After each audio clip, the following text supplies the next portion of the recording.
Welcome to PR Powerhouse, helping female entrepreneurs to get in the press and to gain PR. I'm Jo Swan, and I'll be sharing how to harness the power of the media to boost your credibility and business visibility, no matter what stage in business you're at. Because I'm on a mission to show you that PR is not just for the big boys. In this show, you'll learn how to reach out to journalists and own your place in the press, because you are ready to become a PR powerhouse. Hey, hello and welcome to episode 1. What exactly is PR? That is what we're talking about today. That's where we're starting, and I'm going to keep it really super simple for you. So this point I love, because this is where we just lay the foundations and where we get super clear on exactly what it is that we're talking about. What is this word PR? So I wonder if you've heard the word PR bandied around your business or bandied around the business environment that you hang out in. Perhaps you know what it stands for. Perhaps you know that PR does stand indeed for public relations. And maybe you're curious about it. Maybe you have heard others that have dabbled in it. Maybe you've heard experiences. Maybe you've heard that PR can help you make a name for yourself in your business, that it can help elevate you as an expert, that it can help influence your audience to buy from you. But maybe you just don't understand how that is possible. And the place to start is really understanding exactly what PR is. So let's start at the very beginning. So some words that are used when we're talking around PR are PR itself, public relations, media relations is something that is also sometimes it's referred to, and press coverage is kind of the description of what I guess most people think PR is. Now, often PR is also attached to some of the PR tools that we use. So quite often PR is actually attached to things like press releases, and people think, well, that's what PR is. PR is a press release. And it's not quite that. There's a bit more to it than that. So what I'm going to do today is I'm going to talk you through what PR is and also what it's not, and try and give you a few examples that you can start to get your head around what PR actually looks like. But before I dive into that, I just wanted to share with you a couple of quotes from some interesting people over history who have something to say about PR. Now, Bill Gates, Microsoft famous, has said that if I was down to my last dollar of marketing budget, I would spend it on PR. So that tells us the value that he places on this as a marketing medium. When we're thinking about actually what PR is, we need to think about it in terms of its job that it's doing.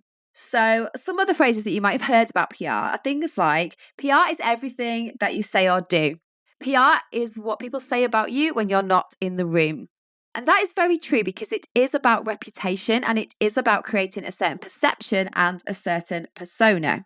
And Richard Branson actually says that PR is infinitely more effective than a front page advert. And that's a quote that I really like. So let's start there. Let's start by looking at, okay, so what is the difference between PR and advertising? Because ultimately that's where some people do get confused. They think that PR is the same thing as advertising and they try and use it in the same way. And that's when you're going to come very unstuck, because you can't treat PR as an advertising medium. So let's just think about that. PR is a marketing medium. So PR is a type of marketing, but it is not advertising. So if we think about advertising, if you think about paying to advertise your services, you can pretty much write whatever you want, can't you? Within reason.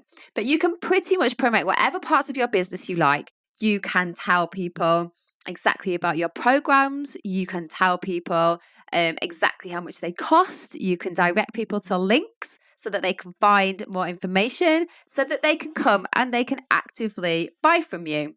Now, that is a very black and white approach to marketing. PR is a much softer approach to marketing. And what we're trying to do with PR is we're trying to encourage people to buy, but we're not telling them directly to buy. And you might think, well, that sounds like a waste of time. Why don't I just invest in telling them to buy rather than trying to encourage them to buy? Well, the reason why people do invest in PR is because it creates longer term relationships with your customers and your clients. It creates a much greater sense of desire for your products and services when actually you're not throwing it down people's throats. You are gently sharing with them some of the benefits of working with you. So it's a much more subtle way. And this form of marketing is something that is working, particularly in this kind of climate right now. So people want to have the opportunity to choose and buy from brands that they align themselves with, that they connect with. And ultimately, that's what PR is going to help you do. So PR isn't direct promotion. It is not direct advertising. What we're doing with PR is we're trying to communicate in a way that is going to get you free press coverage. So I'm going to start with that point because that's ultimately what most people want. When they want PR, they want to get in the media. So that's the kind of PR that we're talking about. There are many other areas, but we're talking about press coverage. So PR is ultimately an activity that helps you get into the media for free. And when we're talking about media, we're talking about that could be newspapers, it could be magazines, it could be radio interviews, it could be TV, it could be podcasts, it could be online articles or blogs. So there's loads of different types of media that you can use to get your message across, and PR works across the whole mix. So what we need to do with PR is we need to earn it. So PR is an earned media. It's not a paid for media. And what that means is you need to earn the right to that free press coverage. And so you've got to do a bit of work to get to that point of earning that exposure. It is not a journalist's job to promote your business. It's not their responsibility. It's not their focus to try and showcase your business. What journalists want and need are stories, and they need content, and they need tips, expert advice, they need knowledge sharing articles, they need juicy content that is of value to their readers. So what PR does is it leverages that. It basically provides the media with something that they need, and in return, you get the exposure. So this is a game that you have to learn how to play, because if you send the media something that does not hit the box of what they need, they're going to reject it because they're going to see right through it as, well, this isn't really PR, this is advertising. This is someone that is just trying to promote their business. They're not here to provide any value or inspiration or motivation. They just want to sell to me. And that's where it goes a bit wrong. So what we want to do is we want to understand how to do PR properly. And to do that, we need to understand exactly what PR is. So the way that I describe it is creative communication storytelling. And if you really hook on to those three words, you're going to be on the right track. Because when you engage in PR, you do need to be a bit creative. You need to think about how to tell your story, what parts of your story need to be told. And we will deal with that in future episodes. But you need to be a little bit creative. Next, you need to understand that it's about communication. So PR is more like a conversation. It's not about a one-way street of you just telling people something. It's about trying to engage people in a subject area of interest or a conversation or some content that can inspire or motivate them or create some sort of reaction. Because what we're ultimately trying to do with PR is illustrate your values and help you connect with people on a deeper level. So if you think about it in those terms of creative communication, storytelling, you are going to be on the right lines and you're going to really stay away from the sales side, which is where it can all go a little bit wrong. I'm actually just going to share an example with you that I heard someone say once, and this really, I think, puts it in context in terms of how you sort of differentiate between where PR and marketing sits. So I'm just going to read this out to you. So, if a young man tells his date how handsome, smart, and successful he is, that's advertising. If a young man tells his date she's intelligent, looks lovely, and it's a great conversationalist, he's saying the right things to the right person, and that's marketing. If someone else tells the young woman how handsome, smart, and successful her date is, that's PR. And I really love that because it really gets across that power of that third party endorsement. You don't want to be telling people all the time how amazing you are and how amazing your business is, but getting someone else to tell them, as in the media, is so much more powerful and so much more authentic than you sort of banging your own drum all of the time. So I thought that was quite an interesting little quote to share with you. So hopefully you're starting to get a feel for the kind of layers to PR and the fact that it's multidimensional. It's about storytelling. It's about providing value. It's about providing content that is useful to the journalists and obviously then useful to their readers. Now, there are three kind of main different approaches to PR. Well, there's several, but I'm going to talk to you about three main ones.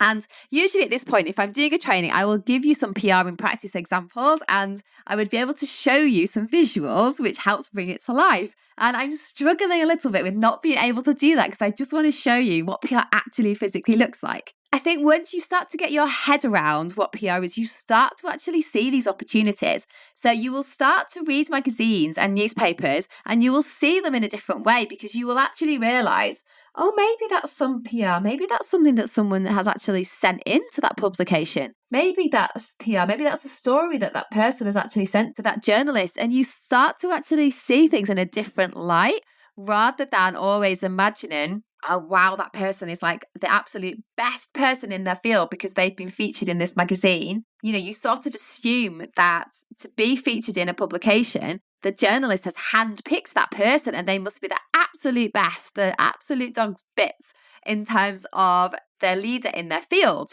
But often that isn't the case. Often the way that those people have got themselves, that profile, is just being proactive and playing the PR game. So I want you to understand some of your opportunities to get yourself in the press. So I'm going to talk to you about the three types of PR that you can maybe start to integrate into your business. Number one is launch PR. So if you have not yet done any PR on the fact that you've launched your business, then this is an absolute fabulous initial opportunity. Because with launch PR, first of all, you have got a PR hook in the fact that you are new. So that makes it news. If you are new, you're actually announcing something. That means that that is PRable information. So that is something that you could use to introduce yourself to the media. Now, when you do launch PR, by the nature of it, you need to tell the story of why you've set up that business. If you were just to decide to try and approach a journalist and say, oh, hi, I've set up a business. This is what I do. I'm really excited about it, blah, blah, blah. They're going to be like, oh, Jesus Christ, not another one. Like, all right, I get it. You've got a business. So what? You need to really use that opportunity to really connect and be creative and communicate and storytell. So I'll give you a little example of this. One of our clients was launching a business which was all around sort of therapy and counselling for people who were drinking too much. And I'm not talking about alcoholics, but I'm talking about people, professionals, busy professionals who had just got into a habit of drinking too much and they wanted to change that habit. And they recognized the fact and they knew that they wanted to do something about it. So this was a business that our client Gina was launching. And she came to us and she said, I want to launch this business with PR. And we were like, yep, perfect, sounds great. But if we had just introduced the business to the media, it would have got publicity because it's an interesting subject, but it would have got limited publicity because ultimately it was just a business launch. So what we said to her was, well, tell us why you've launched this business. Tell us how this connects to your story. Tell us how this connects to your life. And so she told us how she'd worked in the NHS for years and how she'd seen the terrible effects of excessive alcohol on families. And the kind of the work that she had done there really, really made that hit home. She told us about how she had grown up in the ladette culture. And we all know what that's like, where actually, you know, it was kind of a stamp of honour to be able to drink as much as the boys and to be able to keep up with them. And she told us how over the years, you know, that has had an effect on her life and her relationships and her business and her mental well-being, and how she got to a point where she just wanted to basically stop and to draw a line. All this was super, super interesting information because all of this was leading to why she's ultimately set up this business. She set it up to try and help other people who feel a little bit out of control and would like to change their habits, and to use all of her expertise and her personal journey to actually support other people that needed her help. So once we got to the bottom of all of that, we helped Gina connect her story to her business, and the result was just amazing. She absolutely swept up in terms of the PR that she got. She got on every single medium you could possibly want. She was interviewed on TV, on the radio, she had online coverage, she had double page spreads. It was just perfect. So launch PR is a fabulous way to launch yourself through the media and to share your story as well as of why you are doing what you're doing. The other thing that we did with that launch PR was we hooked it onto a diary date. So you'll see these awareness days all over the place, and sometimes they can be a real godsend. So we actually hooked it onto Alcohol Awareness Day, which, surprise, surprise, attracted the attention of the media. So launch PR is a certain type of activity of PR. And if you haven't done that yet, that's something that I would absolutely encourage you to consider. Okay. If you have been in business for a little while and you think, do you know what? It's pushing it for me to do some launch PR because I've been in business actually for a year, 2 years, 3 years. And I'm thinking that's really probably not going to go down that well with the journalists. Well, you don't need to have news all the time to do PR. There's other forms of PR that you can explore. And one of these is profile PR. So you've probably seen this a lot in the online space. People building their profile with the power of PR. People getting interviews, people sharing their stories or sharing their insights or sharing their day-to-day life through profile PR and through interview articles. Now, this is something that you can do at any point in your business, and it's literally just a case of finding those opportunities. Now, with a lot of media, these can be regular occurrences. So these can be regular columns or sections that happen, sometimes daily, sometimes weekly, sometimes monthly. And they're existing content that needs to be filled. So if you can find where these opportunities lie, then you've got a really great way in to approach the journalist and say, oh, I see you on this regular feature, this regular column, interviewing successful entrepreneurs. I would love to put myself forward. Or you could even go as far as answering some of those questions. They're usually the same questions every time. So you could literally just answer the questions and put yourself forward. So profile PR is a fabulous way of, again, helping your audience get to see who you really are and telling them things about you through the medium of someone else effectively interviewing you. So through that third-party endorsement, you are able to share more of you with your audience. So profile PR is something that we absolutely love because it just really brings out the values of our clients and it really helps them connect with their audiences. So that's super, super powerful. Really closely connected to that is something called spokesperson PR. Now, spokesperson PR is a little bit more topical. It's a little bit more reactive sometimes, and it's usually connected to your subject area, your area of specialism, your zones of genius, what it is that you want to be recognized and known for. And spokesperson PR is where you basically offer your views or opinions on something that is topical or that is going on in the press. So for spokesperson PR, you need to have created a profile that enables you to come across as credible to actually do that kind of PR. And again, we're going to deal with that in a future episode. But ultimately, it's about accessing opportunities to really make a name for yourself with a certain subject area. Spokesperson PR can really help in terms of gaining that trust factor and gaining that credibility factor. And when you've been quoted in some really prestigious media, sharing your voice around certain subject areas, then that really elevates you in the eyes of your audience. So I said I was going to keep it simple, and I know I've already thrown a lot of information out there. So I think that is where we're going to wrap this episode up, because I don't want you to be overwhelmed. I want you to just take this at face value of getting to grips with what PR actually is. If you would like to find out a little bit more and delve a little bit deeper, please do come and join us in our PR You Can Do It Facebook group. because in there we have actually got a video which talks about the differences between PR and advertising. And we also share loads of opportunities in there and loads of examples of PR in practice. So all the stuff that I wish I could visually show you, there's some lovely examples in that group. Also on my Instagram page, which is at Joe Chock PR. There you'll see lots and lots of examples of PR in practice, so it can all start to make a little bit of sense to you. So I hope that has taken you from potentially being a PR novice to now at least understanding the first elements of what PR actually is. And I can't wait to take you through the next few episodes that are going to take you to the next level of understanding, so you can start to see how you can put some of this stuff in practice. Thank you for listening to PR Powerhouse with me, Jo Swan. If you want to feel empowered and supported and excited about getting in the press, come and join us in our free community over on Facebook at PR You Can Do It. I would absolutely love to see you there so I can help you take those next steps to getting in the media.